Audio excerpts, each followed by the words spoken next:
Magandang araw mga boss, kailan lang nabili ni customer itong sasakyan niya. At meron na siya mga piyesang pinapalitan dito sa pangilalim. Kaya lang ganun pa rin daw, may maingay pa rin dito sa pangilalim niya. Kaya nga kung makikita nyo, pina-manual check up ko yung bawat pyesa niya dito sa pangilalim. Gaya nga nitong support. Kaya lang mga boss, okay naman, walang problema dito sa support niya.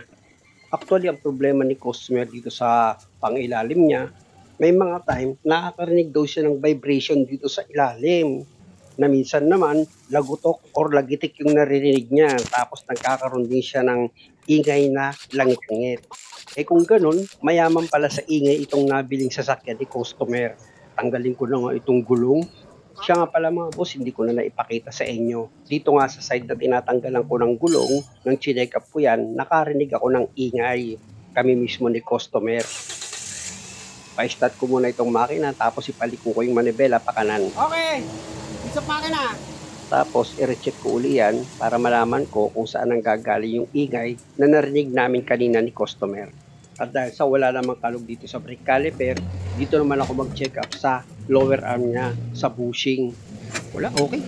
At dahil sa okay naman yung mga bushing yan, tapos itong stabilizer linkage, kung makikita nyo, bago yan, pati yung shock absorber. Kaya inulit ko yung pag-check up dito sa brake caliper kung merong problema dito sa sliding pin bolt niya. Kaya lang okay naman talaga. Okay. Okay, galaw-galaw na. Galaw-galaw. Ihita para pakaliwa.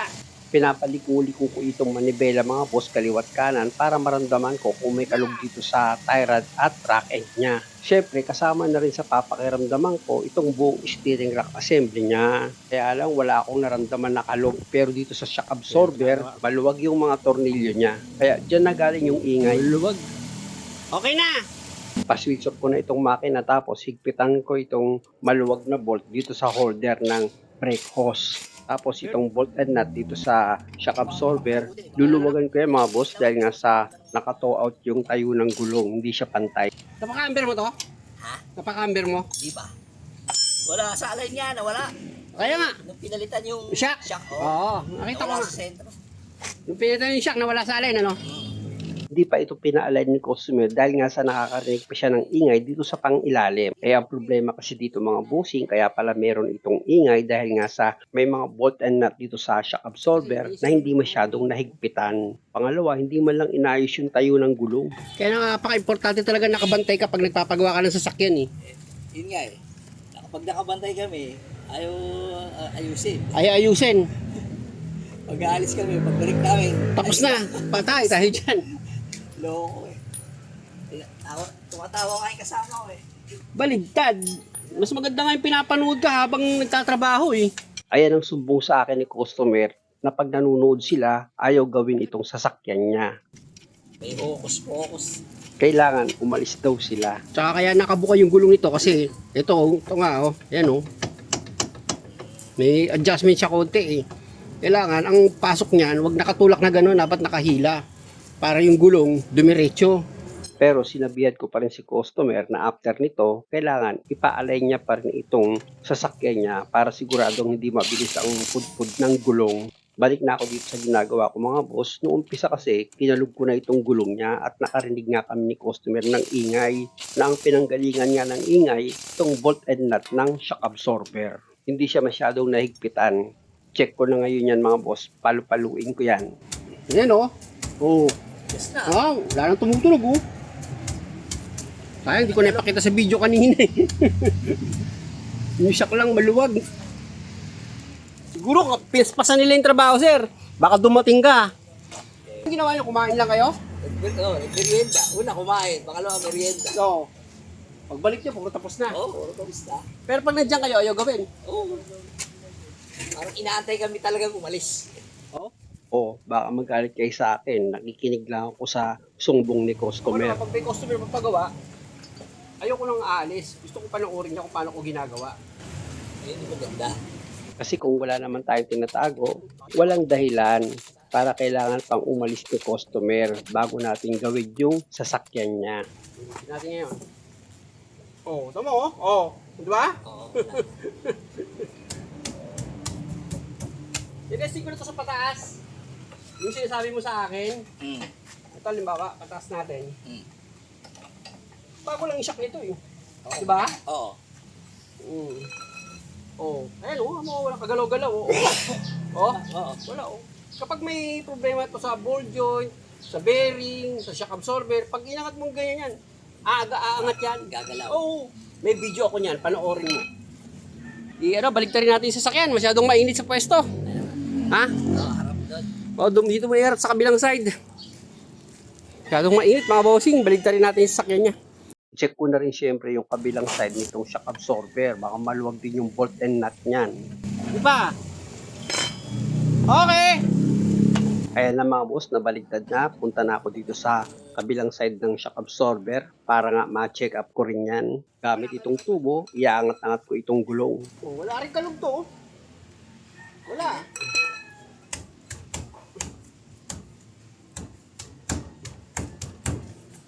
Hindi, yung kabila lang pala. Wala, kabila lang may ingay. Pero ano na natin yan? Yun nga ang sabi ko kay customer para sigurado, i-check ko na rin yung bolt and nut niya dito sa shock absorber.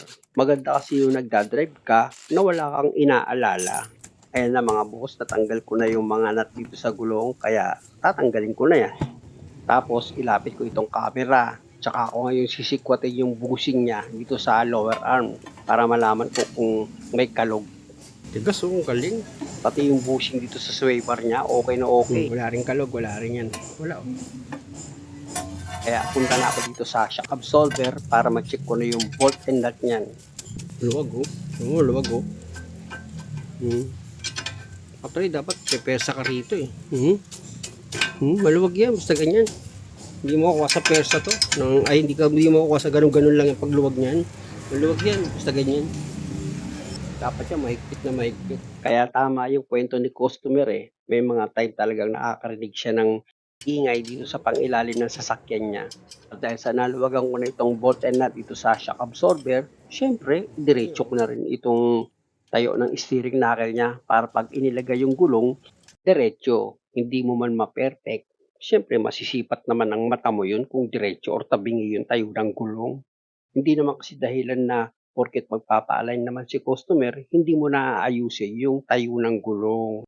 Kung may kaunting paraan, gawin natin. Pero kung wala talaga, wala tayong magagawa. Higpitan ko na nga itong bolt and nut sa shock absorber. Nakita nyo naman mga boss yung paghigpit na ginawa ko, di ba? Paulit-ulit yan para sigurado. At pag okay na, dito naman tayo sa holder ng brake hose. Hindi rin kasi nahigpitan yan mga boss eh. Ayan sa likuran. Number 12 yung socket rest na ginamit ko dyan.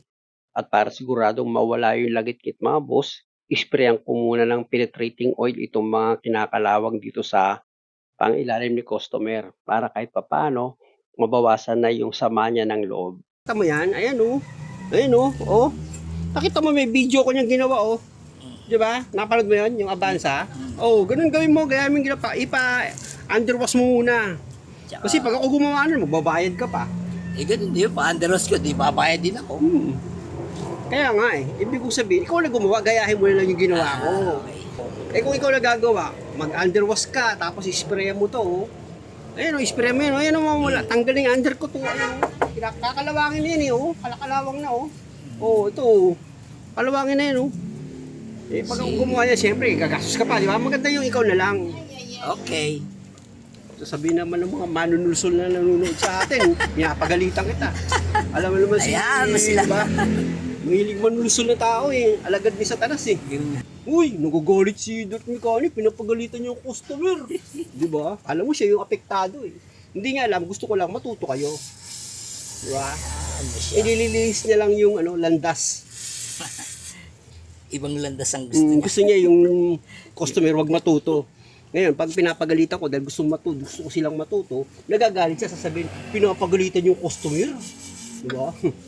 Alam niyo mga boss, kaya si customer na yung gusto kong gumawa dito sa pag-spray ng undercoat dito sa ilalim ng sasakyan niya dahil nga sa madali lang naman. Sabi ko nga, ipa-underwash niya lang yan after 2 days, tsaka ngayon niya isprayan ng pang-undercoat. Kita niyo yung pagkakagawa dito sa sasakyan ni customer. Pati yung paglagay ng cutter pin dito sa nut ng tie rod niya, nakalimutan na. Kaya nga lagi kong paalala sa inyo, mag-ingat kayo sa mga taong nilalapitan nyo para magpagawa ng sasakyan. Gaya nito, hindi na ilagay yung cutter pin niya. Siyempre dahil sa wala siyang lock, may possible lumuwag itong nut na pwede ngang mag-cause ng aksidente. Dito naman ako sa shock mounting niya mga boss dahil nga sa nang iniliko ni customer itong manibela, nakarinig ako ng langit-ngit. At napansin ko nga dito sa washer ng shock mounting, dinagdagan pa ni customer ng another washer. Kaya lang yung washer na nilagay niya, rubber. Kasi nga, after magawa, meron pa rin daw lagutok. Kaya ang ginawa niya, nilagyan niya ng rubber washer. Ilagay yung spacer, oh. Yan, ako naglagay niya. Ikaw naglagay ng Ito, spacer. ito. Ito. Yung spacer mo, ayun. Hindi sumentro. Lumilis kaya nakakarinig ka na parang, Isa pa sa napansin ko dito mga boss, itong washer niya, hindi nakapasok dito sa loob ng shock mounting. Kaya nakaangat siya. Ngayon, ang problema, pag nalubak siya, nakakarinig siya ng ingay. Kaya ang ginawa ni customer, nilagyan niya ng rubber spacer. Nawala nga yung lagutok or yung ingay. Ang problema, pag lumiliko siya, mayroon naman langit-ngit. Kaya walang ibang magandang gagawin dito mga boss, kundi palitan ko itong washer niya ng medyo flat. Ito kasing washer na isa mga boss, tingnan nyo, malalim yung pinakabutas niya. Tapos yung nut na nakalagay dito sa shock mounting, mataas. Kaya itong washer, hindi siya makalubog. dapat nakalubog to eh. Angat niya. Buti na nga lang mga boss, may mga washer ako na mga pinagpalitan, hindi ko pa tinapon. Kaya yun ang ikakabit ko dyan. Ito siya mga boss oh. Ito, mababaw siya. Ito, malalim. Ewan lang natin kung... Di ba bago yan? Oo, bago. Bakit? Hindi ko alam ba't luma yung... Ayun ang tama, oh. Di mo kailangan ng spacer. Ito, malalim yung... Tapos tumatama siya dito sa nut ng shock mounting kaya hindi siya makalubog. Actually mga boss, sa bios ko tinanggal itong washer na eksakto pala siya dito sa Yaris. Kaya nang hinigpitan ko itong nut na number 17, lumapat na ng maayos itong washer niya.